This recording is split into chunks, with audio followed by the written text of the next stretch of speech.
రాజ్మా చిక్కుళ్లు విత్తుకునేందుకు ఈ నెల చివరి వరకు సమయం ఉండటంతో విశాఖ ఏజెన్సీ రైతులు సాగుకు సన్నద్ధమవుతున్నారు.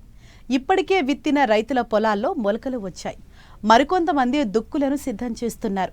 అయితే అధిక దిగుబడినిచ్చే రకాల ఎంపికతో పాటు మేలైన యాజమాన్య పద్ధతులు చేపడితే అధిక దిగుబడులు పొందే ఆస్కారం ఉందని రైతులకు తెలియజేస్తున్నారు విశాఖ జిల్లా ఆముదాలవలస ప్రాంతీయ వ్యవసాయ పరిశోధనా స్థానం శాస్త్రవేత్త డాక్టర్ ఉమామహేశ్వరరావు.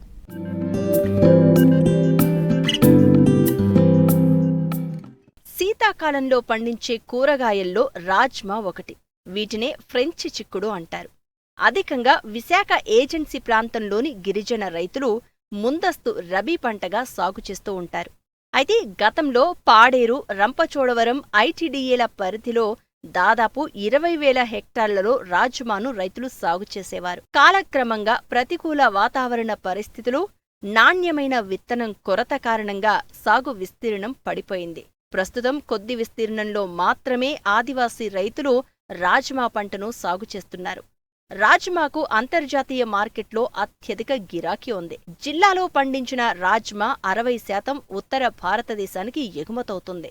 కిలో రాజ్మాకు రైతులకు 60 నుంచి 70 రూపాయల ధర లభిస్తుంది. రాజ్మాను ఆగస్టు నెలాఖరు నుంచి సెప్టెంబరు నెలాఖరు వరకు విత్తుకోవచ్చు. అయితే ఆయా ప్రాంతాలకు అనువైన అధిక దిగుబడినిచ్చే రకాల ఎంపికతో పాటు సాగులో మేలైన యాజమాన్యం పాటిస్తేనే నాణ్యమైన దిగుబడులను పొందేందుకు వీలుంటుంది. మరిన్ని విషయాలు విశాఖ జిల్లా ఆముదాలవలస ప్రాంతీయ వ్యవసాయ పరిశోధనా స్థానం శాస్త్రవేత్త డాక్టర్ ఉమామహేశ్వరరావు ద్వారా తెలుసుకుందాం. రాజ్మా అని ఒక ప్రధానమైన చిక్కుడు జాతికి సంబంధించిన పంట. దీని పేరు శాస్త్రీయ నామము ఫ్యాసియోలస్ వల్గారిస్ అంటారు. ఇది ఎక్కువ పోషక విలువలతో కూడిన పంట కాబట్టి ప్రజల్లో ఎక్కువగా ప్రాచుర్యం పొందిన పంట. ఈ పంటలో అత్యధికంగా పోషకాలు కలిగిన పంట. ఇందులో 23% ప్రోటీన్స్ కలిగి ఉంటుంది. దీంతోపాటు కాల్షియము, ఐరన్, అలాగే ఫాస్ఫరస్, మాలిబ్డినం, మ్యాంగనీస్, మెగ్నీషియం వంటి అనేక పోషకాలు ఉంటాయి. దీంతోపాటు విటమిన్స్ కూడా చాలా ఎక్కువగా ఉంటాయి. అందువలన ఇది ఎదిగే పిల్లలకు కానీ బాలింతలకు కానీ శరీరం ఎదుగుదలకు బాగా ఉపయోగపడుతుంది. అలాగే ఇందులో అనేక రకాల పీచు పదార్థాలు ఉండడం వలన ఇందులో రక్తంలో ఉండే కొలెస్ట్రాల్ని బాగా తగ్గించి గుండె జబ్బులు అవి రాకుండా నివారణ చేస్తుంది. ఈ పంట అత్యధికంగా ప్రాచుర్యం పొందిన పంట. ఇది భారతదేశంలో ఎక్కువగా మహారాష్ట్ర, ఉత్తరప్రదేశ్, పంజాబ్, అలాగే జమ్మూ కాశ్మీరు, ఈశాన్య రాష్ట్రాల్లో ఎక్కువగా పండిస్తారు. మన రాష్ట్రంలో కూడా ముఖ్యంగా ఉత్తరాంధ్రలోను, విశాఖ జిల్లాలోను, అలాగే రాయలసీమ, తెలంగాణ ప్రాంతాల్లో కూడా పండిస్తుంటారు. మన విశాఖ ప్రాంతంలో ఇక్కడ మన్య ప్రాంతంలో ఎక్కువగా పండిస్తుంటారు. ఇక్కడ ఎక్కువగా కొండ ప్రాంతాలు ఉండడం వలన సముద్ర మట్టానికి 700 నుండి 2,500 మీటర్ల ఎత్తు వరకు ఉండే పర్వత ప్రాంతాలన్నింటిలో కూడా ఈ పంటని సాగు చేస్తారు. ఇది ముఖ్యంగా మనకి ఆగస్టు మాసంలో 15 తర్వాత నుంచి సెప్టెంబర్ 15 వరకు విత్తుకునే సమయం ఉంటుంది.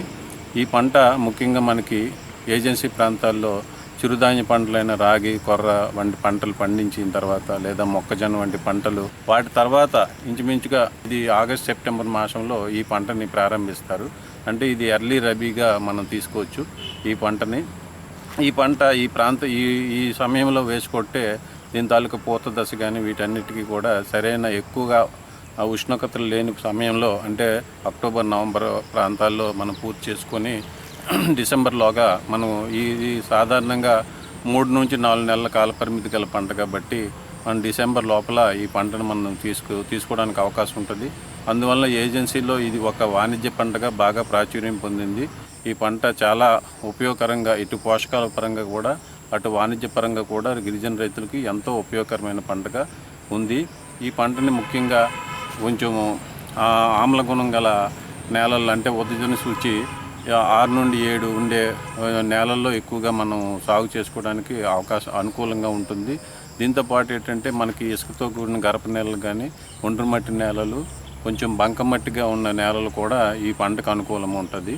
ఈ పంటని మనము సాధారణంగా పండించేటప్పుడు దాదాపుగా ఒక 20 కిలోలు ఎకరానికి విత్తన మోతాదుని మనం తీసుకోవాలి. ఈ 20 కిలోలని మనము మంచి సమతులంగా భూమిని బాగా దుక్కు చేసి మంచి దుక్కును సాధించిన తర్వాత అందులో వరుసకి మధ్యలో ఒక అడుగు దూరం అంటే 30 సెంటీమీటర్ల దూరం పెట్టుకొని మొక్కకి మధ్యలో ఒక 10 సెంటీమీటర్లు వచ్చేటట్టుగా వరుసల్లో నాటుకుంటే మనం తగినన్ని మొక్కలు కూడా మనం పెంచుకొని అనుకున్న దిగుబడులు కూడా సాధించుకోవడానికి అవకాశం ఉంటుంది. అలాంటి ఈ పంటలో మనకి మంచి దిగుబడినిచ్చే వంగడాలు ఎంపిక చేసుకుంటే మనం ఆశించిన దిగుబడులు సాధించుకోవడానికి అవకాశం ఉంటుంది. మనకి చింతపల్లి పరిశోధనా స్థానం నుండి చింతపల్లి రెడ్ అనే రకము ఒక ఎరుపు రంగులో ఉండే ఒక రకాన్ని రిలీజ్ చేశారు. ఇది 90 నుండి 95 రోజుల కాలపరిమితితో ఉంటుంది. ఇది మనకి 14 నుండి 15 క్వింటాళ్ళు హెక్టేర్కి దిగుబడి ఇస్తుంది. అలాగే చింతపల్లి వైట్ అనే ఒక తెల్ల రకాన్ని కూడా మనకి రిలీజ్ చేయడం జరిగింది. ఇది పూర్వకాలం నుండి ఉన్న రకాలు. ఈ వైట్ రకం కూడా మనకి 80 నుండి 85 రోజులు అంటే 3 నెలల లోపల పంటకాలం పూర్తి చేసుకొని ఒక 12 నుండి 13 క్వింటాల దిగుబడి సాధించడానికి అవకాశం ఉంటుందండి. దీంతోపాటు మంచి వంగడాలను అభివృద్ధి పరిచిన వంగడాలు కూడా మనకి ఇప్పుడు అందుబాటులో ఉన్నాయి. ఇందులో ఉదయ్ అనే రకం ఒకటి మనకు అందుబాటులో ఉంది. అరుణ్ అనే రకం కూడా మనకు అందుబాటులో ఉంది. ఉత్కర్ష్ ఉంది. దీంతోపాటు యాంబర్ అనే రకం కూడా ఉంది. ఉదయ్ యాంబర్ అనే 2 రకాలు కూడా మనకి దాదాపుగా 110 నుండి 115 రోజుల కాలపరిమితితో ఒక 20 నుండి 22 క్వింటాళ్ళు దిగుబడి మనం సాధించుకోవడానికి అవకాశం ఉంటుంది. అలాగే ఉత్కర్ష్ మరియు అరుణ్ అనే రకాలు దీనికి ఇంకా కొంచెం ఎక్కువ కాలపరిమితి అంటే దాదాపుగా 120 నుండి 125 రోజుల కాలపరిమితితో ఉండే రకాలు. ఇది కూడా దిగుబడి దేశవాళీ రకాలతో పోల్చుకుంటే రెట్టింపు దిగుబడి వచ్చడానికి అవకాశం ఉంటుంది. 24 నుండి 25 క్వింటాళ్ళు హెక్టేర్కి దిగుబడి తీసుకోవడానికి ఈ రకం కూడా చాలా మంచి రకాలు. ఈ రకాలను ఉపయోగించుకుంటే మనం అధిక దిగుబడులు సాధించుకోవడానికి అవకాశం ఉంటుంది.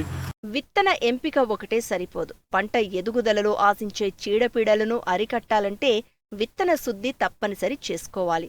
అంతేకాదు అధిక దిగుబడులను పొందాలి అంటే సమయానుకూలంగా సిఫారసు మేరకు ఎరువుల యాజమాన్యం చేపట్టాలి. తగిన ఎరువుల యాజమాన్యం అంటే మనకు ముఖ్యంగా ఏంటంటే ఒక 10 టన్నుల వరకు కూడా పశువుల గత్తాన్ని మనకి ఎకరానికి ఉపయోగించుకోవడం వల్ల ఇటు రసాయనిక ఎరువులు నివారించుకోవడంతో పాటు మంచి నాణ్యమైన దిగుబడులు కూడా పొందడానికి అవకాశం ఉంటుంది. మరీ ముఖ్యంగా అవసరమైనప్పుడు ఏంటంటే నేలలో ఒక నత్రజని అంటే యూరియా రూపంలో ఒక 22 కేజీల యూరియా ఒక ఎకరానికి వేసుకునేటట్టు, అలాగే భాస్వరం కూడా మనం పొటాష్ 2 కూడా వేసుకుంటే మరి పైపాటుగా కూడా ఒక 20 కేజీల యూరియాని మనం వేసుకుంటే మనం మంచి దిగుబడులు సాధించుకోవడానికి అవకాశం ఉంటుంది. విత్తన శుద్ధి కూడా చేపట్టడం మంచిది. ఎందుకంటే రాజ్మా మంచి వాణిజ్య పంట, దీనికి ఎంతో మార్కెట్లో విలువ ఉన్న పంట కాబట్టి ముఖ్యంగా విత్తన శుద్ధి సమయంలో క్యాప్టాన్ కానీ థైరామ్ లాంటి మందుల్ని 3 గ్రాములు ఒక కేజీ విత్తనానికి పట్టించుకోవడం కానీ, కార్బండిజం లాంటి మందులు ఒక 2 గ్రాములు అని దీనికి విత్తన శుద్ధి చేసుకుంటే అంటే తదుపరిగా మనకి నేల ద్వారా సంక్రమించే ఎటువంటి చీడపీడలు రాకుండా కూడా నివారించుకోవడానికి అవకాశం ఉంటుంది. తర్వాత ప్రప్రథమంగా ఈ రాజ్మా పంటని మనం మొదటిసారిగా రైతు వేసేటట్టయితే అతను రైజోబియం జపానికం అనే ఒక రకమైన మామూలుగా మంచి పోషక విలువలతో కూడిన జీవన ఎరువుని కూడా విత్తనానికి పట్టించి ప్రధాన పొలంలో వేసుకుంటే ఈ ప్రధాన పొలంలో ఈ రైజోబియం అనేది బాగా పెరిగి తదుపరిగా మనం పండించే రాజ్మా పంటలకు కూడా వాతావరణం నుండి అంటే గాలిలో లభ్యమయ్యే నత్రజనిని పీల్చుకొని మంచి బలంగా పెరగడానికి అవకాశం కల్పిస్తుంటాయి. సాధ్యమైనంత వరకు గిరిజన ప్రాంతాల్లో కలుపు మనుషుల ద్వారా తీసుకోవడం చేస్తుంటారు కాబట్టి అక్కడ మనకి ఎటువంటి సమస్య ఉండదు. ఎక్కడైనా ఒకవేళ ఎటువంటి మన కలుపునాశనలు వాడాలనుకున్నట్లయితే ఇప్పుడు పెండిమిత్తాలు అనే మందు ఒక 1.2 లీటర్లు ఒక ఎకరానికి పిచికారీ చేసుకుంటే దానివల్ల కూడా మనం కలుపు నివారించుకోవడం సాధ్యమవుతుంది. ఇది ఎప్పుడైనా అవకాశం లేనప్పుడు మనుషులతో తీసుకోలేనప్పుడు ఇది ఉపయోగించుకోవాలి. తర్వాత ఏంటంటే ఈ రాజ్మా పంట ఎక్కువగా నీటి ముంపుకి గురవకుండా చూసుకోవాలి. ఎందుకంటే మనం సాధారణంగా ఆగస్ట్ సెప్టెంబర్ మాసాల్లో వేసుకుంటాం కాబట్టి అక్టోబర్ నవంబర్ మాసాల్లో ఎక్కువగా తుఫాన్లు మనకి వచ్చే అవకాశం ఉంటుంది. ఏజెన్సీ ప్రాంతాల్లో కూడా ఎక్కువగా వర్షపాతం ఆ నెలల్లో వస్తుంది. ఈ రాజ్మా చిక్కుళ్ళు వేరు వ్యవస్థ చాలా పైన ఉండడం వల్ల ఏంటంటే ఎక్కువ నీరు నిలబడినప్పుడు ఏంటంటే ఈ రకమైన ముంపుకి గురయ్యి మొక్కలు చనిపోవడానికి అవకాశం ఉంటుంది.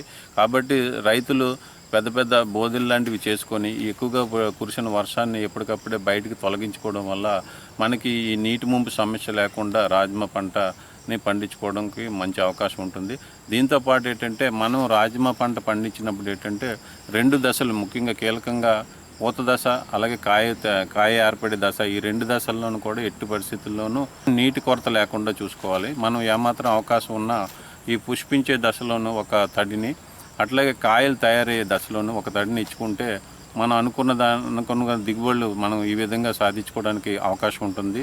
దీంతోపాటు ఏంటంటే ఈ రాజ్మా పంటలో ప్రధానంగా ఎప్పుడు కూడా మనకి వెర్రి తెగులు లాంటి వైరస్ తెగులు ఉంటుంది.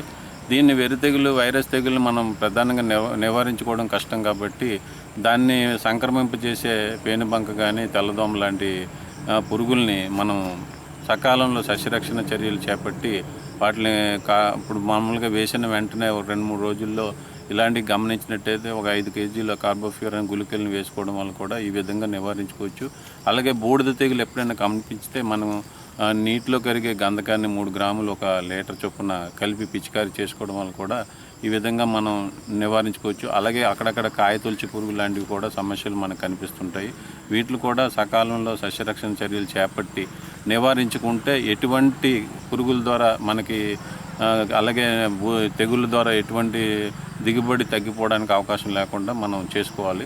అట్లాగే ఈ రాజ్మా పంటలు ఏంటంటే దాని పంటకాలాన్ని మనం కరెక్ట్గా గుర్తించి ఆ పంటకాలం పూర్తయిన వెంటనే మనం దాన్ని కోత కోసుకొని 1-2 రోజులు ఎండబెట్టుకొని సకాలంలో దాన్ని నూర్పు చేసుకుంటే మనం అనుకున్న దిగుబడులు, కాయలు కూడా మనం మంచి క్వాలిటీతో గింజలు కూడా మనం పొంది మార్కెట్లో మనం మంచి ఉత్పత్తిని అందించి అలాగే నాణ్యమైన ఉత్పత్తులు అందించడం పాటు మనం కూడా ఆర్థికంగా మంచి దిగుబడులు సాధించుకోవడానికి అవకాశం ఉంటుందని నేను తెలియజేస్తున్నాను.